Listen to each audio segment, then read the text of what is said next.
नमस्कार दोस्तों, मैं दिनेश कुमार पांडे कंपटीशन कम्युनिटी के ऑनलाइन प्लेटफॉर्म के द्वारा शुरू किए गए एमपीपीएससी प्री के क्रैश कोर्स में आप सबका स्वागत करता हूं। और आज हम लोग एमपीपीएससी प्री के लिए जो कंपटीशन कम्युनिटी ने एक बहुत ही शानदार क्रैश कोर्स जो शुरू किया है कि कम समय में बेहतरीन तैयारी का जो ये प्रयास है हमारा, और ये प्रयास हमें इसे हर हाल में सफल बनाना है। और सफलता ये तभी बनेगा जब आपको वो सारी चीजें मिलेंगी जो आपको जिस चीज की जरूरत है। आपको आपकी स्टडी में जो इस मटेरियल्स की जरूरत है, जिस टॉपिक्स में भी आपको डाउट है, उस डाउट का सॉल्यूशन निकले, ये सारी सुविधाएं हम आपको प्रोवाइड करवाएंगे। और ये हमारी एक तरीके से एक प्रयास है, एक छोटा सा प्रयास है कि हम आपकी जो एमपीपीएससी प्री के जो एग्जाम्स हैं उसमें जिस प्रकार के क्वेश्चन आते हैं, वो चाहे एमसीक्यू हो, चाहे वो हमारा क्रैश कोर्स हो, वो सारी चीजें हम आपको प्रोवाइड कराएं और आप उसको बेहतरीन तरीके से अच्छे तरीके से स्टडी कर सकें। और इसी सिलसिले में आज मैं आपके सामने प्रस्तुत हुआ हूं। और मेरा नाम तो आप जानते ही होंगे, नाम मेरा दिनेश पांडे है। और आज मैं आप लोग को एमपीपीएससी प्री में इकोनॉमिक्स लेकर के आया हूं। और इकोनॉमिक्स के क्रैश कोर्स का आज एक पहला टॉपिक है औद्योगिक क्षेत्र, इंडस्ट्रियल सेक्टर। उसको लेकर के मैं आज आपसे आज हम लोग उसको लेकर के स्टडी करेंगे। ठीक है, ओके।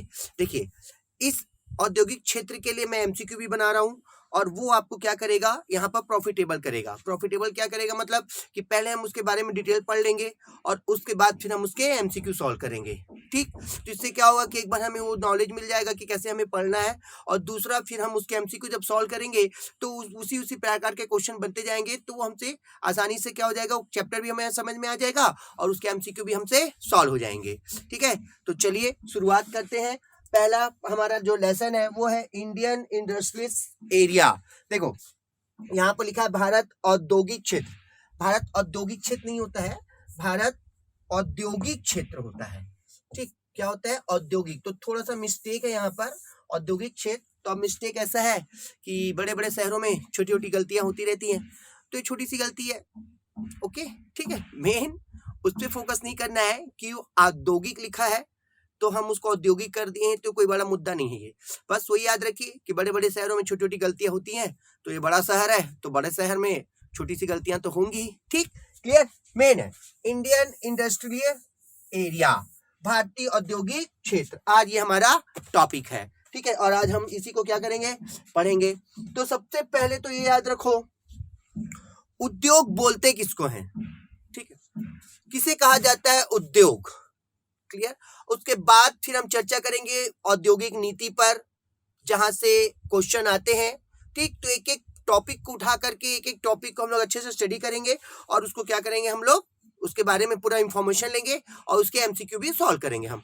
तो सबसे पहले तो उद्योग क्या होते हैं ये आपको पता होना चाहिए।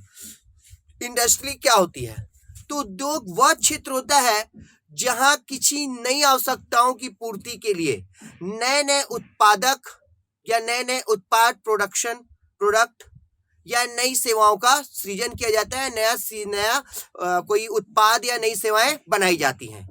ठीक, जब हमें किसी चीज की आवश्यकता होती है, ठीक, तो उस आवश्यकताओं की पूर्ति करने के लिए इंडस्ट्री द्वारा, उद्योगों द्वारा उस प्रोडक्ट को या उस सर्विस या उस सेवा को बनाया जाता है, जो इतनी गुणवत्तापूर्वक होते हैं, क्वालिटी वाले होते हैं, जो हमें सस्ते दामों में क्या हो जाते हैं, प्राप्त हो जाते हैं। और जब हमें सस्ते दामों में प्राप्त होते हैं तो ये क्या होता है, इससे व्यक्ति के जीवन स्तर ऊंचा होता है।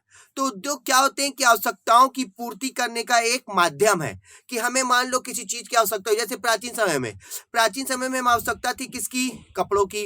आदि मानव जो थे वो जंगल में घूमते थे, पत्ते पहनते थे। ठीक, तो पत्ते पहनते थे, समय थोड़ा सा बदला तो अब जरूरत पड़ेगी किसकी, कपड़े की। तो कपड़े की हमें आवश्यकता हुई तो हमने क्या बनाया, कपड़ा बनाया। तो जब किसी चीज की आवश्यकता होती है और उस आवश्यकताओं की पूर्ति करने के लिए जब कोई वस्तु या कोई भी प्रोडक्ट बनाया जाता है तो वह बनाते हैं किसके द्वारा, उद्योगों के द्वारा, इंडस्ट्री के द्वारा वो चीज बनाई जाती है। और वो इतनी गुणवत्तापूर्वक होती है कि हमें वो सस्ते दामों में मिल जाती है और हमारी आवश्यकताओं की पूर्ति हो जाती है। तो आवश्यक वस्तु की पूर्ति करने के लिए बना था क्या? उद्योग। और इसी उद्योग को लेकर के समय समय पर भारत में भी अलग अलग क्या बनाए गए? नियम कानून बनाए गए। तो उद्योग क्या करता है? हमारी आवश्यकताओं की, नई आवश्यकताओं की पूर्ति करता है। जब हमें किसी नई चीज की आवश्यकता पड़ती है तो उसकी वो क्या करता है? पूर्ति करता है। ठीक, तो ये पता चल गया उद्योग क्या होता है। दूसरा अब यहाँ पर एक टॉपिक ये है औद्योगिक नीति। ठीक, उद्योगों से रिलेटेड नीति। देखो, जब भारत में दूसरी पंचवर्षीय योजना आई थी, तो दूसरी पंचवर्षीय योजना का कार्यकाल था 1956 से लेकर के 61 तक। तो दूसरी पंचवर्षीय योजना में क्या किया गया था कि मेन फोकस रखा गया था उद्योग पर, मतलब उद्योगों के विकास के लिए काम करने की बात कही गई थी। और इसी विकास करने की बात मतलब काम करने की बात कहने के लिए यहाँ पर पहली बार भारत की पहली औद्योगिक नीति आई। वैसे तो हम काउंट करते हैं तो टोटल 5 औद्योगिक नीति है। 1948, 1956, 77, 80, 90, 91। ठीक, 6। मगर पढ़ा जाता है 1948 को, 1956 को मतलब पहला, दूसरा, ये तीसरा, ठीक, और उसके बाद ये चौथा। ये 4 मेन है, 48, 56, 77 और 91। ये 4 मेन है। वैसे बोला जाता है 80 और 90 को भी काउंट किया जाता है, मगर वो इतना इंपॉर्टेंट नहीं है। मेन है 4, और आज हम लोग इन्हीं 4 औद्योगिक नीति को, इंडस्ट्री पॉलिसी को स्टडी करेंगे। ठीक है, क्लियर? तो उद्योग क्या होते हैं पता चला। तो उद्योग क्या होंगे कि नई आवश्यकताओं की पूर्ति करने का एक माध्यम है। ठीक, भारत जब आजाद हुआ 1947 में, तो यहां पर हमें 2 चीज की आवश्यकता थी। एक तो व्यक्तियों को रोजगार देने की आवश्यकता थी, और दूसरा था हमें अपने लोगों को फैसिलिटी या सुविधाएं देने की आवश्यकता थी। तो इन दोनों आवश्यकताओं की पूर्ति करना हमारे लिए कंपलसरी था। यहीं पर क्या था कि विश्व में इकोनॉमिक्स के 2 टाइप थे, मतलब अर्थव्यवस्था के 2 प्रकार थे, एक पूंजीवादी अर्थव्यवस्था और एक समाजवादी अर्थव्यवस्था। ठीक, हम जब आजाद हुए तो हमने सबसे पहले क्या किया कि हमने एक तो पहली औद्योगिक नीति लाई, कब? 1948 में। और 1948 में जब हमने पहली औद्योगिक नीति लाई, तो यहां पर हमने अपने इकोनॉमिक्स का, अपनी अर्थव्यवस्था का स्वरूप निर्धारित किया कि हमारी अर्थव्यवस्था का स्वरूप क्या होगा। ठीक, क्यों? क्योंकि उस समय विश्व में 2 प्रकार की अर्थव्यवस्था थी, इकोनॉमिक्स थी। एक तो पूंजीवादी कैपिटलिज्म और एक था समाजवादी सोशलिज्म। तो कैपिटलिज्म क्या है? वो फोकस करता है किस पर? प्रॉफिट पर। वो बोलता है पैसे कमाओ, पैसे कमाओगे तो अपने आप ही व्यक्तियों को सुविधाएं मिल जाएगी। मतलब वो ह्यूमन फैसिलिटी पर फोकस नहीं कर रहा था, वो केवल प्रॉफिट पर, पैसे पे फोकस करता है। जैसे प्राइवेट सेक्टर का मतलब मकसद ही ये होता है क्या चीज कि वो प्रॉफिट कमाए, पैसे पे फोकस ज्यादा होता है उसका। मगर यहाँ पर एक और इकोनॉमिक्स थी, वो थी सोशलिज्म या वो था समाजवादी। समाजवाद जो अर्थव्यवस्था था वो ये बोलता है कि नहीं, लोगों को फैसिलिटी दो, सुविधाएं दो। आप लोगों को सुविधाएं दोगे तो अपने आप ही अपनी सुविधाओं के साथ पैसा कमाने लग जाएंगे। जैसे गवर्नमेंट सेक्टर में सुविधाएं बहुत है, पैसा तो है ही, मगर उसके साथ साथ क्या है? सुविधाएं भी हैं। तो प्राइवेट सेक्टर में सुविधाएं कम, पैसा ज्यादा, वो प्रॉफिट पे फोकस करता है। और जो गवर्नमेंट सेक्टर है वो सुविधाएं ज्यादा और पैसा भी ज्यादा ही बोलेंगे, उसको कम तो बोलेंगे नहीं, क्योंकि सामान्यतः लोग गवर्नमेंट जॉब करने के लिए हम पढ़ाई कर रहे हैं। जैसे आप अभी अगर वीडियो देख रहे हैं और उसको पढ़ रहे हैं, तो एमपीपीएससी का एग्जाम देना है आपको। तो एमपीपीएससी का एग्जाम मतलब आपको गवर्नमेंट जॉब करना है। तो मैं ये तो नहीं बोल सकता कि नहीं गवर्नमेंट सेक्टर में पैसा कम है और सुविधाएं ज्यादा है, नहीं, वहां तो दोनों ही ज्यादा है। क्योंकि हम पढ़ उसी ले रहे हैं कि हमारा एक क्या नाम है, इनकम सिक्योर हो जाए। ठीक है, क्लियर? तो दोनों तरीके से है वहां पर। ठीक है, मगर ये समाजवादी की बात कर रहा हूं मैं। ठीक, यहाँ पर उसको गवर्नमेंट जॉब में इंक्लूड नहीं करना, मैं समाजवादी की बात कर रहा हूँ। ठीक है, हम जब आजाद हुए तो हमें तो पैसे की भी जरूरत थी, ठीक, और हमें लोगों को सुविधाएं भी देना था। मतलब हमको पैसा भी कमाना था और अपने लोगों को सुविधाएं भी देना था। तो हमने क्या किया कि हमने पहली औद्योगिक नीति, जिसे प्रस्तुत किया था औद्योगिक मंत्री श्यामा प्रसाद मुखर्जी ने, उस समय भारत के प्रधानमंत्री थे पंडित जवाहरलाल नेहरू, और उन्हीं के समय में ही भारत की पहली औद्योगिक नीति आई, और जिसमें हमने अपनी अर्थव्यवस्था का स्वरूप निर्धारित किया। मुख्य फोकस हमारा अर्थव्यवस्था का स्वरूप था। और हमने किस स्वरूप को अपनाया? हमने मिश्रित स्वरूप को अपनाया। हमने कहा कि हम लोगों के लिए सुविधाएं भी रखेंगे और हमको पैसा भी कमाना है, तो हमने दोनों को मिक्स कर दिया। और जब दोनों को मिक्स किया तो अर्थव्यवस्था का एक नया स्वरूप आया, जिसे बोला जाता है मिश्रित अर्थव्यवस्था, या इसी को बोला जाता है मिक्स्ड इकोनॉमिक्स। ठीक है, तो पहली औद्योगिक नीति में क्या आया, हमारी अर्थव्यवस्था का स्वरूप निर्धारित हुआ। इसके साथ ही साथ उद्योगों के विकास की नींव रखी गई, मतलब उद्योगों के लिए काम किया गया। क्या किया गया? काम किया गया कि कैसे उद्योग को आगे बढ़ाना है, ठीक, और कैसे उद्योगों के लिए वर्क करना है।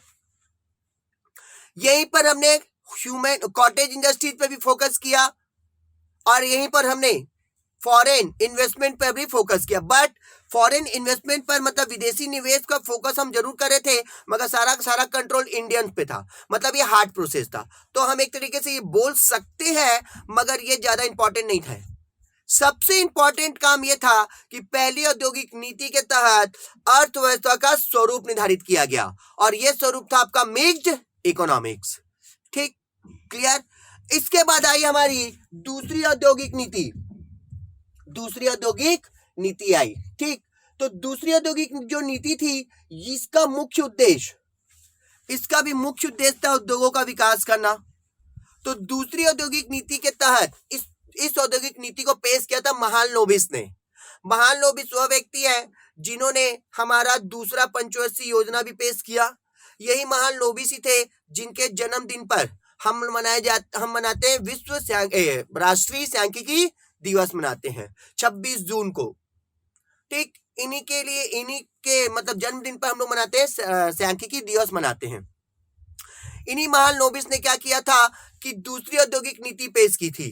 ठीक, और इस समय भी भारत के प्रधानमंत्री थे जवाहरलाल नेहरू थे। ये जो औद्योगिक नीति था, इसे पूरी औद्योगिक नीति का मैग्ना कार्टा कहा जाता है। मैग्ना कार्टा इसलिए कहा जाता है क्योंकि ये औद्योगिक नीति क्या की कि हमारे उद्योग को एकदम बहुत तीव्र गति से आगे बढ़ा दी। क्या क्या काम हुआ? पहला ये था कि यहाँ पर लाइसेंस देने की प्रक्रिया प्रारंभ की गई। क्या की गई? लाइसेंस देने की प्रक्रिया प्रारंभ की गई। उद्योगों के लिए लाइसेंस रखे गए। 256 उद्योगों को शामिल किया गया था लाइसेंस प्रक्रिया में। कितना? 256। तो 256 उद्योगों के लिए लाइसेंस किया गया।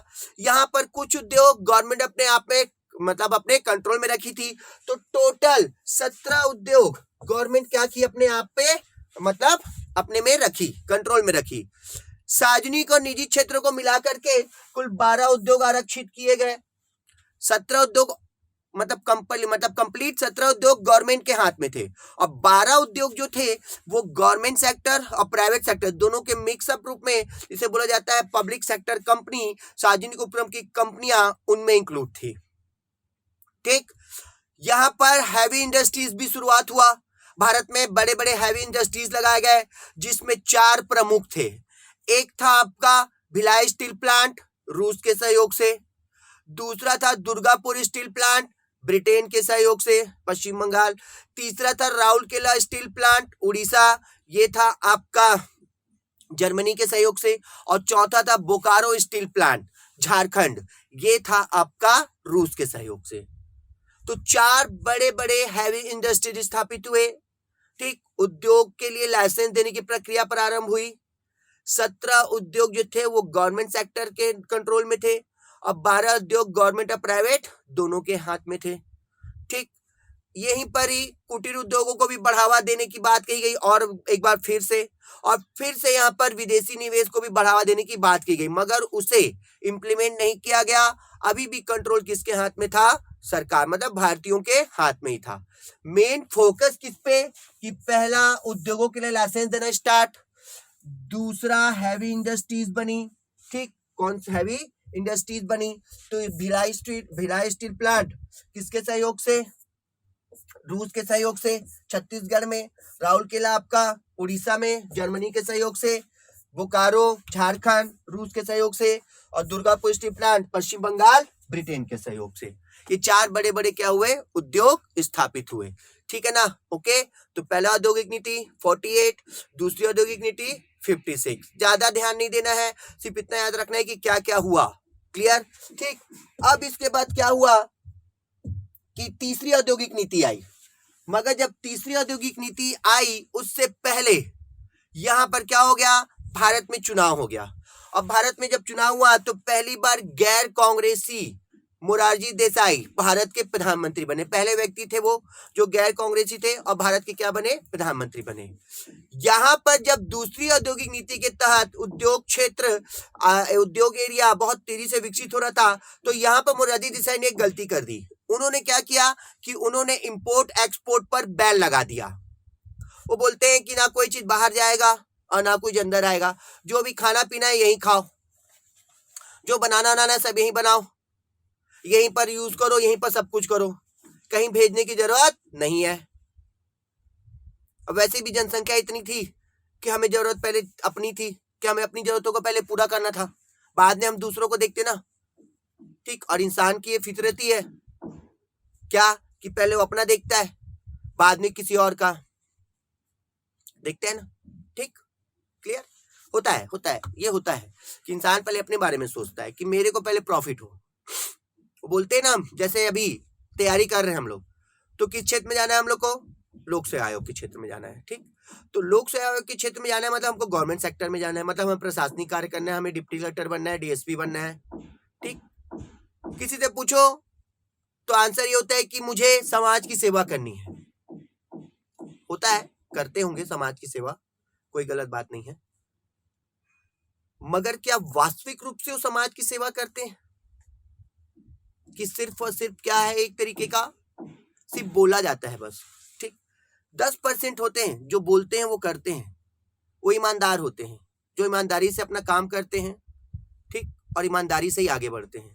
वो एक ठोक शायरी है, यहाँ पर एक ठोक शायरी आप लोग को सुनाता हूँ, बहुत ही अच्छी शायरी है, हो सके आप लोग को पसंद आए, ठीक है ना, मगर थोड़ा सा वो अलग ट्रैक वाला शायरी है, ठीक। जैसे अभी मैंने बोला ना कि हम बोलते हैं कि हमें सिविल सर्विस में जाना है, ठीक है, हमें समाज की सेवा करनी है, तो क्या वास्तव में समाज की सेवा करनी है इसलिए सिविल सर्विस में जा रहे हो?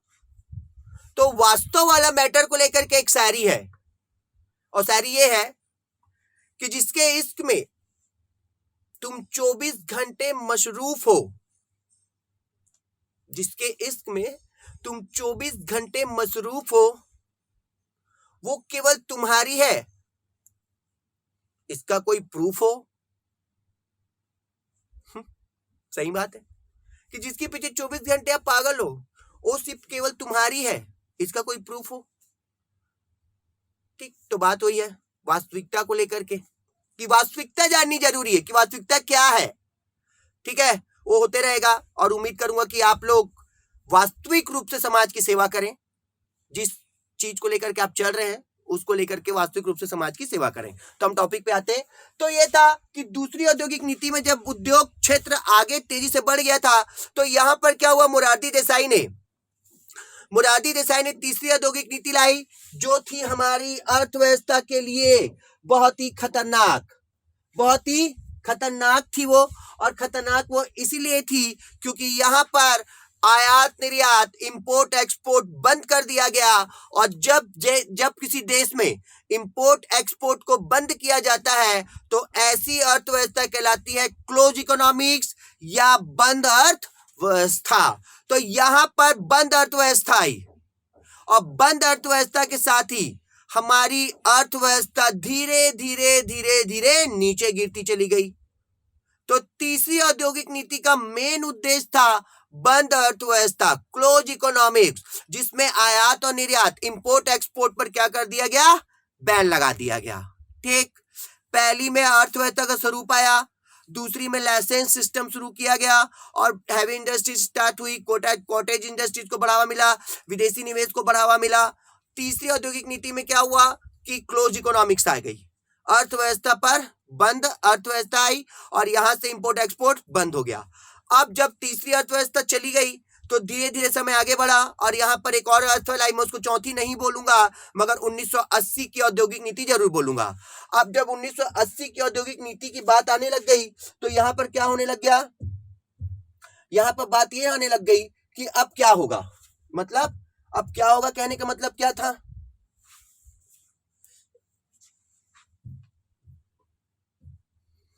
अब क्या होने कहने का मतलब क्या था कि ये था कि हमने आयात निर्यात को तो बंद कर दिया है, तो अब कितना खाओगे, अगर मान लो आपके घर में खाना बन रहा है और आपने बोला है कि नहीं मैं इसको बाहर नहीं फेंकूंगा, इसको हमारे घर के लोग ही खाएंगे, एक दिन बचा, 2 दिन बचा, सामान बचते गया, कब तक उसको कलेक्ट करके रखोगे? एक ना दिन तो आपको उसको बाहर फेंकना पड़ेगा, या नहीं फेंकोगे तो सड़ जाएगा वो। तो यही परिस्थिति आ गई थी हमारे साथ कि सामान तो हो गया ज्यादा, खाने वाले कम हो गए। अब यहाँ पर क्या हो गया, और एक तरीका ये हो गया कि सामान भी कम हो गया और खाने वाले ज्यादा हो गए, प्रोडक्शन ही नहीं हो रहा था। तो अर्थव्यवस्था ऐसी आ गई थी कि एकदम लो होती जा रही थी, डाउन होती जा रही थी, धीरे धीरे नीचे गिरती जा रही थी। अब जब 1980 का समय आया तो यहाँ पर क्या किया गया कि अब ये सोचा गया, औद्योगिक नीति जरूर बोलते हैं इसको, मगर यहाँ पर चौथी औद्योगिक नीति नहीं बोला जाएगा, सिर्फ ये बोला जाएगा 1980 की औद्योगिक नीति। यहाँ पर क्या किए हम, यहाँ पर परिवर्तन हुआ और मेन क्या था, घरेलू, मेन मुद्दा क्या था, घरेलू नियंत्रण हटाने की आवश्यकता। घरेलू नियंत्रण कहने का मतलब मैंने बताया ना, इंपोर्ट और एक्सपोर्ट, जिस पर बैन लगा हुआ था बंद अर्थव्यवस्था के कारण, उसको हटाने की जरूरत थी अब, कि पूरा का पूरा कंट्रोल हमारे ऊपर है। तो अब इसको हटाने की जरूरत पड़ गई थी क्योंकि कुछ चीज बाहर नहीं जा पा रहा था। मगर क्या हुआ, यहां पर जब इस चीज की महसूस किया गया तो यह इसको लेकर के बाकी धीरे धीरे समय आगे बढ़ा और परिस्थितियां ऐसी आ गई थी कि हमारे देश में वित्तीय आपातकाल की स्थिति उत्पन्न हो गई थी। वित्तीय आपातकाल, फाइनेंशियल इमरजेंसी की कंडीशन आ गई थी। और हमें, चूंकि देखो फाइनेंशियल कंडीशन कभी नहीं लगेगा भारत में, कभी नहीं हो सकता, वो संविधान में जरूर है आर्टिकल 360 में, बट वो भारत में कभी नहीं लग सकता और ना कभी ऐसी स्थिति आएगी। ठीक, मगर उस समय ये कंडीशन उत्पन्न हुई थी, स्थिति ऐसी आ गई थी कि हमें कहीं ऐसा ना करना पड़े कि हमें फाइनेंशियल इमरजेंसी लगाना पड़े। फाइनेंशियल इमरजेंसी ये होता है कि उसमें राष्ट्रपति को छोड़ करके बाकी सबका अकाउंट सीज हो जाता है, ये कंडीशन आ जाती है। ठीक, पता चला खाना खा रहे हैं और पता चला कि भारत में फाइनेंशियल इमरजेंसी लग गई, गया पैसा ही गया, ठीक, होटल में पैसा ही गया फिर। तो ये कंडीशन होती है फाइनेंशियल इमरजेंसी में, तो कभी नहीं लगेगा, मगर स्थिति उत्पन्न हुई थी। तो यहाँ पर क्या किया गया था कि हमने अपना सोना विदेशों में गिरवी रखा और अपनी अर्थव्यवस्था को ऊंचा उठाने के लिए प्रयास किए। इसी प्रयास को लेकर के एक व्यक्ति आया भारत में, एक नहीं बोलेंगे, 2 व्यक्ति बोलेंगे, 2 व्यक्ति आए भारत में, एक बना प्रधानमंत्री और एक बना फाइनेंस मिनिस्टर, और इन दोनों ने ही डूबती हुई अर्थव्यवस्था को फिर से पटरी पर ला दिया। और ये थे भारत के प्रधानमंत्री पीवी नरसिम्हा राव और फाइनेंस मिनिस्टर मनमोहन सिंह। इन दोनों ने ही डूबती हुई अर्थव्यवस्था को खड़ा कर दिया और यहां पर आई चौथी औद्योगिक नीति, जिसे बोला जाता है 1991 की औद्योगिक नीति। ठीक, और इस औद्योगिक नीति का सबसे इंपॉर्टेंट काम यह था कि यहां पर 3 नीतियां अपनाई गई थी, और 3 नीतियां में एक था आपका क्या चीज, LPG। एल मतलब होता है लिबराइजेशन, मतलब उदारीकरण, पी मतलब होता है प्राइवेटाइजेशन, निजीकरण, और जी मतलब होता है वैश्वीकरण, मतलब ग्लोबलाइजेशन। ठीक है ना, तो LPG की नीति अपनाई गई और इस LPG नीति ने डूबती हुई अर्थव्यवस्था को खड़ा कर दिया। इस नीति के तहत सबसे पहले उदारीकरण की नीति अपनाई गई, और इस उदारीकरण की नीति में क्या किया गया, जैसे मैंने आपको बताया था कि जब हमारी दूसरी औद्योगिक नीति आई थी तो यहां पर हमने लाइसेंस सिस्टम स्टार्ट किया, और लाइसेंस सिस्टम जब स्टार्ट किया था तो हमने क्या किया था कि विदेशी निवेश को भी बोला था करने के लिए, मतलब वो भी आकर के भारत में निवेश करे और उद्योग लगाए, बट उनके निवेश करने का, इन्वेस्टमेंट करने का जो तरीका था, जो नियम बनाया गया था, वो बहुत हार्ड था, मतलब इतना कठोर था कि लोग बिजनेस करना ही नहीं चाह रहे थे। इससे अच्छा ये है कि यार रहने दो, बिजनेस ही नहीं करते हैं। ठीक, बट यहां पर जब लिबराइजेशन, उदारीकरण की नीति अपनाई गई तो यहां पर लाइसेंस प्रोसेस को सरल किया गया, कई उद्योगों से लाइसेंस सिस्टम को हटाया गया, केवल 5 उद्योगों के लिए लाइसेंस कंपलसरी किया गया कि अगर उनको ये 5 इंडस्ट्री स्थापित करनी है तो उनको लाइसेंस देना कंपलसरी किया गया। पहला था आपका अल्कोहलिक, दूसरा था आपका ज्वलनशील पदार्थ के लिए, तीसरा था विस्फोटक पदार्थ के लिए, चौथा था आपका रासायनिक केमिकल्स के लिए, और पांचवा था आपका इलेक्ट्रॉनिक्स प्रोडक्ट्स के लिए।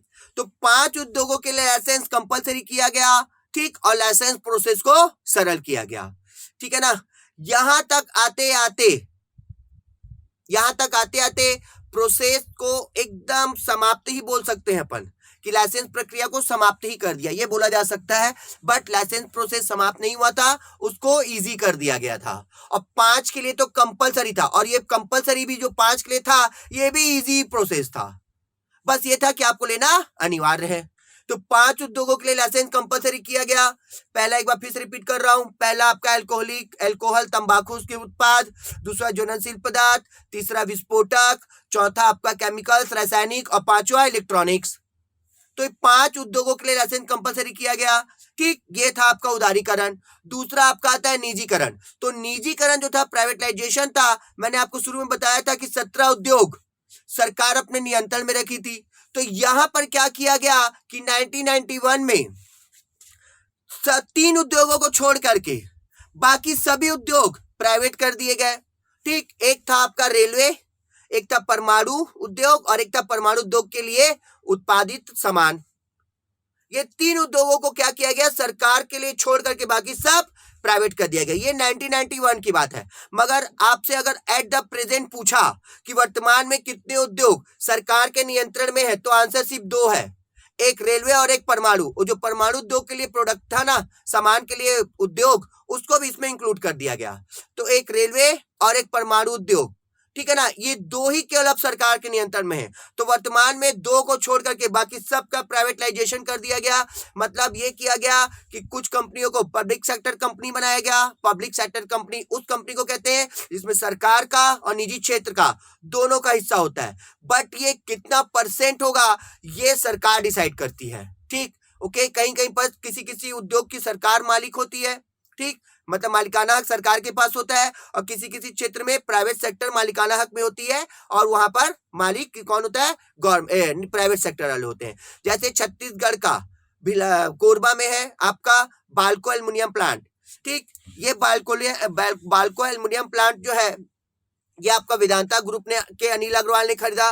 51% हिस्सा अनिल अग्रवाल का है, और 49% हिस्सा गवर्नमेंट का है, ठीक। मतलब मालिकाना हक किसके पास हो गया, अनिल अग्रवाल के पास हो गया। ओके, ठीक, क्लियर। तो कुछ उद्योगों को पब्लिक सेक्टर कंपनी में कन्वर्ट कर दिया गया, और कुछ उद्योग, मतलब 2 उद्योगों को छोड़ करके बाकी सब इसी सेक्टर में आ गए।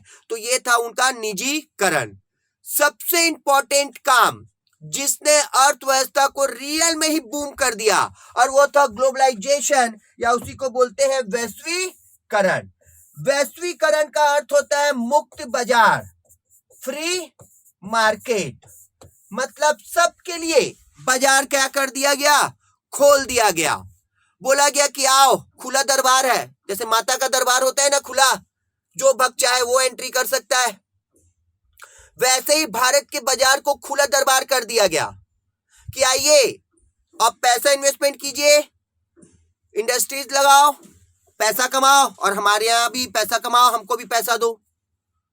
तो वही था आपका ग्लोबलाइजेशन, या इसी को बोलते हैं वैश्वीकरण। और यही ग्लोबलाइजेशन या वैश्वीकरण, जिसको हम लोग एक लाइन में बोलते हैं मुक्त बाजार या फ्री मार्केट, इसी को ही कहा जाता है FDI, फॉरेन डायरेक्ट इन्वेस्टमेंट।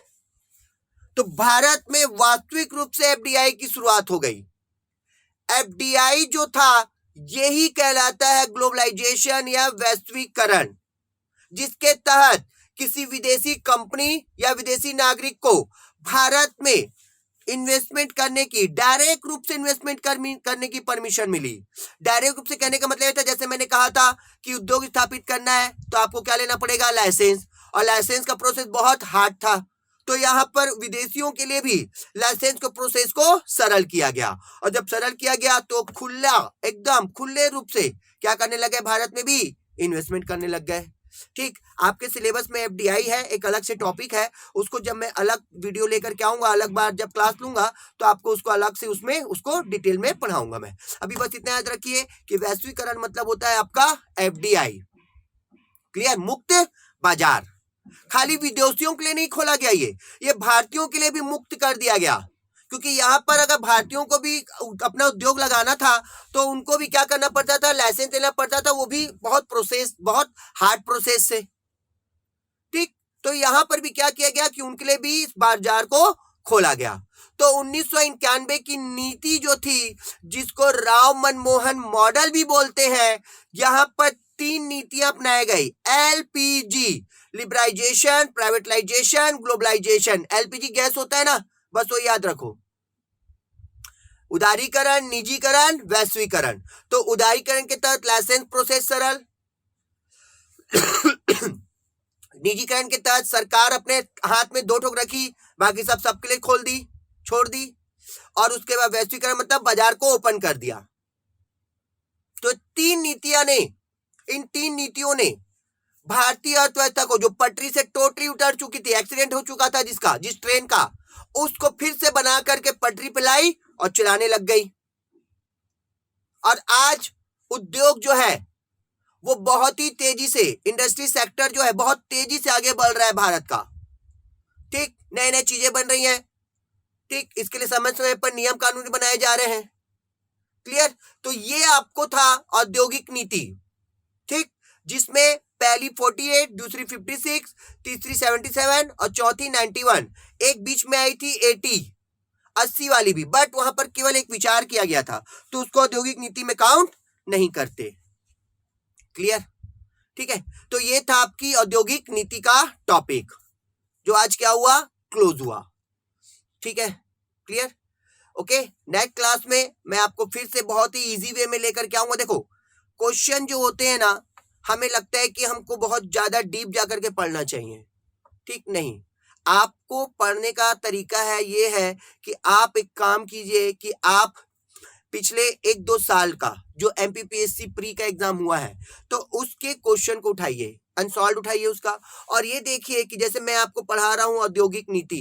ठीक, तो आप ये देखिए कि औद्योगिक नीति से पिछले 1-2 साल में क्या क्वेश्चन आया है प्री में। ठीक, ओके, और आज जो मैं आपको पढ़ाया हूं, ये देखो कि हाँ, जो हम आज देखे हैं, जो आज हम पढ़े हैं, उस लेवल पर क्वेश्चन आया है कि नहीं आया है। अगर उस लेवल पर क्वेश्चन आया है, मतलब आपने स्टडी सही की है, और अगर नहीं आया है तो आप मुझे कमेंट्स कीजिए, मुझे बताइए, ताकि मैं आपके उस डाउट को क्लियर कर सकूं। तो ये होता है तैयारी करने का आसान तरीका। खाली किताब लेके बैठने से, ठीक, ओके, स्टडी नहीं होती, याद रखिए। ठीक, ये कभी मत सोचो कि वो हमारा सीनियर है, 5 साल से तैयारी कर रहा है, 10 साल से तैयारी कर रहा है, तो सीनियर वो है नहीं, सीनियर हमने उसको बनाया है। ठीक, क्योंकि 5 साल से पढ़ रहा है तो सीनियर हो गया। तो क्यों पढ़ रहा है 5 साल से? 1 साल में पढ़ करके पोस्ट लेके चल देता। तो सीनियर जैसी कोई चीज नहीं होती है। ठीक, ओके, मैंने बोला ना कि हमारा माइंड जो है वो पढ़ने में ज्यादा, मतलब पढ़ने में कम, और दूसरों के बारे में ज्यादा सोच रहा है। तो दूसरों की स्टडी को देखना छोड़ो, दूसरे क्या पढ़ रहे हैं उसको छोड़ो। ठीक, याद रखो, एक कहावत है, मतलब एक व्यक्ति ने बहुत अच्छी बात कही थी। उसने कहा था कि अगर तुम्हारा जन्म गरीब घर में हुआ, या अगर तुम्हारे पिता गरीब है तो तुम्हारी बदकिस्मती है, और अगर तुम्हारा ससुर गरीब है तो तुम पे लानत है। और सही बात भी है कि अगर मेरा जन्म गरीब घर में हुआ है, मेरे पापा गरीब है, तो मेरी बदकिस्मती थी कि मैं गरीब घर में जन्म लिया। मगर इसका मतलब ये नहीं है कि मैं शादी भी गरीब घर में करूं। वो मेरे हाथ में है ना, कि मैं अपनी किस्मत को, जो मैं गरीबी में था, उससे उठा करके ऊपर ले जा सकता हूं। तो मैं अपने आप पे फोकस करूंगा, अपने आप पे वर्क करूंगा, और ये देखूंगा कि मुझे डेवलप करना है, मुझे अपने आप को बड़ा करना है, तभी मैं अपने आप को बड़ा कर पाऊंगा। अगर मैं ये सोच लूंगा, मैं अपनी मेंटलिटी में बैठा लूंगा कि अरे मेरे पापा तो गरीब हैं, तो मैं भी अपना जीवन गरीबी में ही गुजारूंगा, शादी भी गरीब लड़की से करूंगा, तब तो फिर आपको जीने क्या, तब तो फिर कोई मतलब ही नहीं है। मगर अगर मैं ये सोच लिया कि नहीं, मेरा जन्म भले गरीब घर में हुआ है, मेरे पापा भले गरीब है, मगर मैं गरीबी में नहीं रहूंगा, तो जब मैं ये चीज सोच लिया तो मैं उसके लिए वर्क करूंगा, और अपने आप को खुद के लिए वर्क करूंगा, अपने परिवार के लिए वर्क करूंगा, और उनको गरीबी से बाहर निकालूंगा, ताकि जब शादी हो तो अमीर घर से हो। तो वही बात है कि आप अपने आप पे वर्क कीजिए, आप अपने आप को देखिए कि आप अभी कहां पर खड़े हैं, और उसके बाद आप स्टडी कीजिए। और सबसे आसान तरीका है रियल में, आप 2 साल का पेपर उठाइए, एक टॉपिक अगर आप पढ़ रहे हैं देख रहे हैं तो उससे रिलेटेड क्वेश्चन देखिए कि हाँ उससे क्वेश्चन आया है कि नहीं, और अगर वो क्वेश्चन आया है, उस लेवल पर आया है, तो आपकी स्टडी सही तरीके से है। और अगर ज्यादा डीप गया है तो आप मुझे बताइए, कमेंट्स कीजिए, हम आपके सॉल्यूशन, हम आपके प्रॉब्लम को सॉल्व करेंगे। ठीक है, तो इस बात को ध्यान रखो, खुद पे वर्क करो और अच्छे से स्टडी कीजिए। क्लियर? नेक्स्ट क्लास में फिर से एक नई टॉपिक लेकर के आऊंगा। ठीक है, ओके, और उसके बारे में हम चर्चा करेंगे। क्लियर? चलिए, नमस्कार और आपका दिन शुभ हो। Thank you so much.